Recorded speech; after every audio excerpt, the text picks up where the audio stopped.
Welcome, everyone. My name is Eric Worre, and thanks for joining us today for this very special webinar. As some of you probably already know, Sir Richard Branson will be appearing at this year's GoPro Recruiting Mastery event this December in beautiful Las Vegas. Network Marketing Pro's continued journey to change the world and the perception of network marketing has led us to one of the most well-known entrepreneurs ever, Sir Richard Branson. His "Screw it, let's do it" mantra has propelled his Virgin brands to global recognition.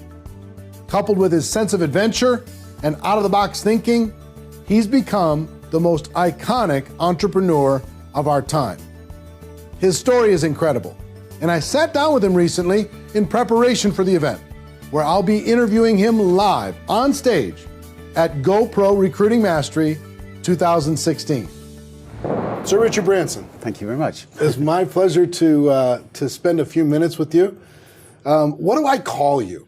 Sir Richard? Richard is what everybody calls me. Richard's what everybody calls you? Okay, I want to make sure. If you sure. like Sir Richard, we'll do that. I like Richard. Sir Richard. Right, I do like Sir Richard. I was reading in your book, The Virgin Way, your mom, the letter that she put in there, and talking to you about Ricky, and I cannot even think of you as a Ricky. No, I think Ricky's very much a mum thing. That's a mum thing, for sure. The only time I ever hear the word Sir Richard is when I'm walking down a street in New York and suddenly I hear someone saying, "Sir Richard," and I look, where's the Shakespearean play taking place? Yeah. Well, we work with a community inside of network marketing that are entrepreneurs, right? They love the idea of being in business for themselves. They feel like in this new economy, it's safer to actually be in business for yourself than being employed by somebody else. They're driven by that. And if there's one person that is iconic for entrepreneurialism, you've got to be the global guy that represents what's possible if you kind of open up your imagination and you work hard. Were you always entrepreneurial? I think so. I've always loved to create things from a very young age. I think when I was 9, I was collecting budgerigars and selling them off because they bred very quickly. And then when I was 10, I decided to plant lots of Christmas trees so that when I left school, I would have lots of money because the Christmas trees would all grow. Of course, the rabbits ate them all. So from quite a young age, I think I had a sort of entrepreneurial streak in me. When did it turn into success? Depends your definition of success. I left school at 15 to start a national magazine to campaign against the Vietnamese War. And that magazine was my education. It was very successful. Not financially, but it was very successful in that it had 100,000 people reading it. And it was very successful in educating me.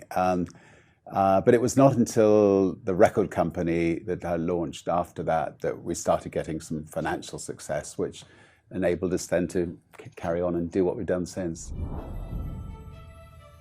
What he's done since is an understatement for financial success.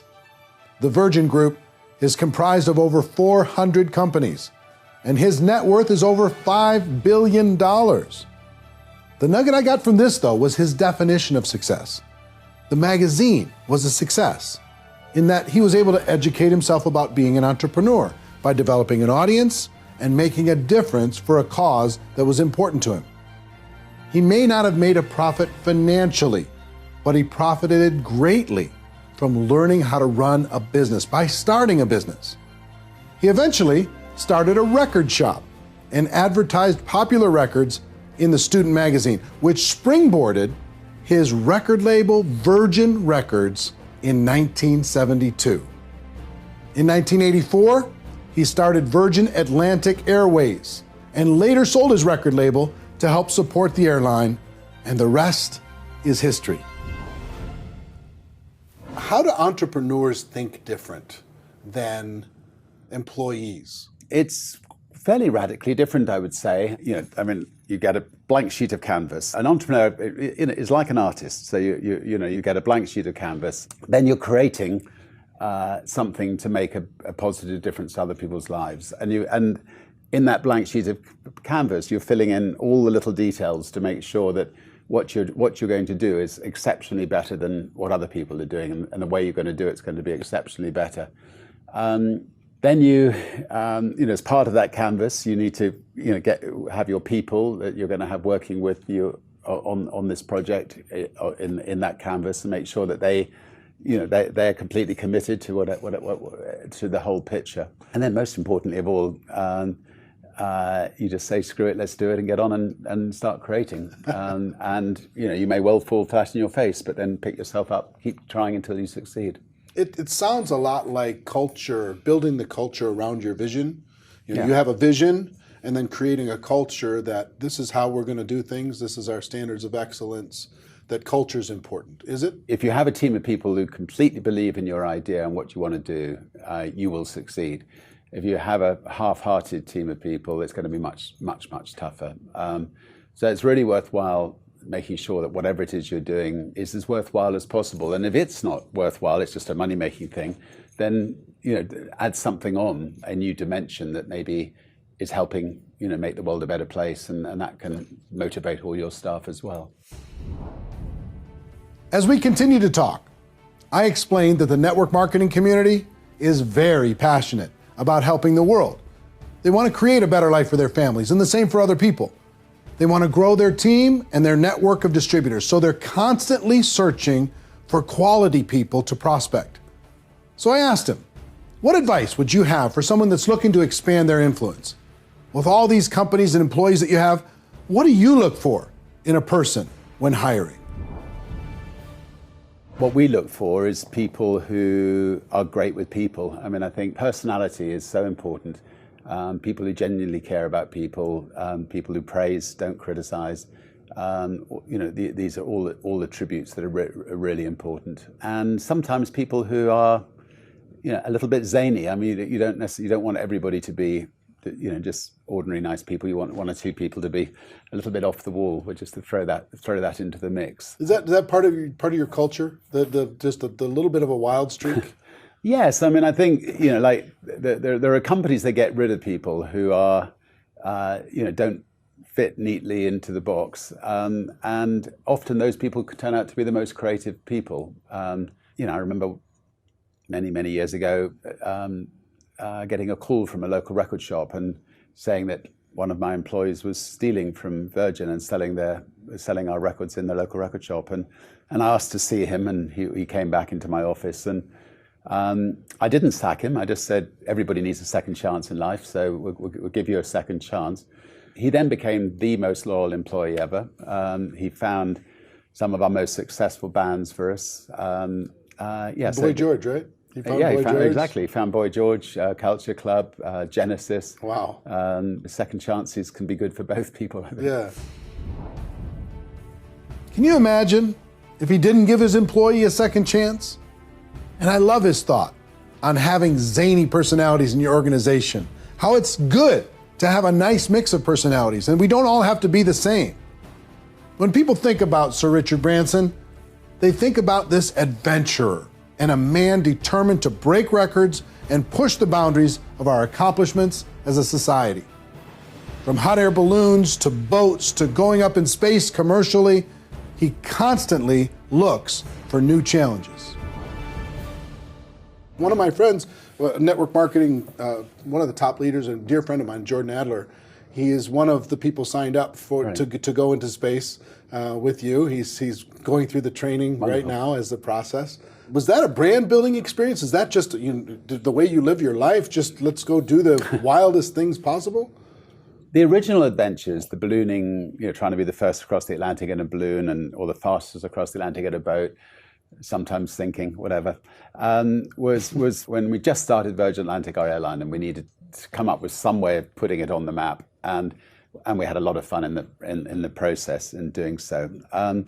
The space project's slightly different. NASA and governments are not interested in you or I going to space, and we decided to set up a space company to enable hundreds of thousands of people, hopefully, to become astronauts. And it's been tough, but we're getting, I think, close finally, and I think we can transform the lives of a lot of people, and we can also connecting people who are not connected, and so anyway, it's a rush, it's fun, it's exciting, and lots of breakthroughs. And we'll see how. Like you and your family are going up in the first one, right? We'll be going up in the first one. Wow! But our brave test pilots will make sure, of course, first. Of course. Well, like I've talked about this audience, the network marketing community.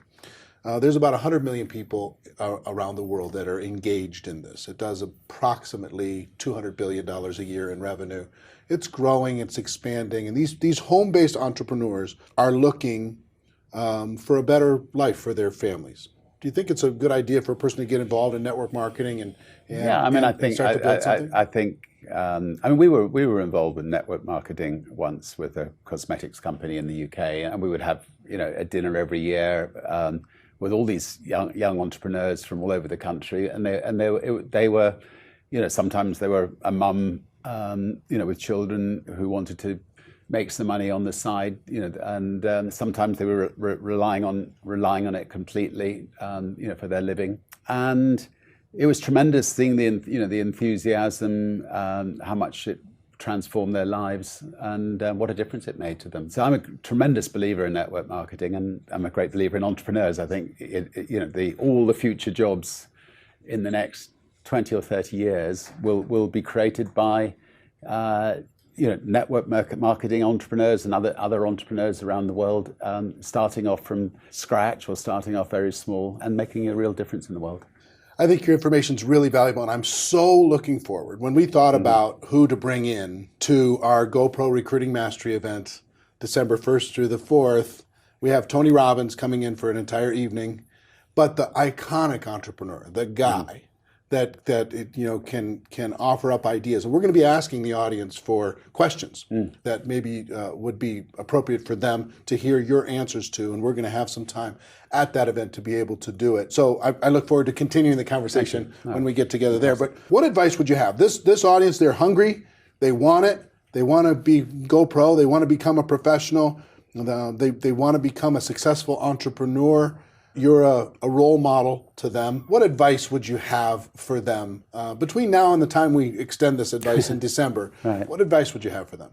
I think I'm sure most of them are already thinking big, but think even bigger. And set yourself a seemingly impossible task, and then strive to get there. If you just tumble along, day after day, that may be good. It's not much fun. I mean, I think all of us should be all the time setting ourselves new challenges to try to overcome. In the end, just get on.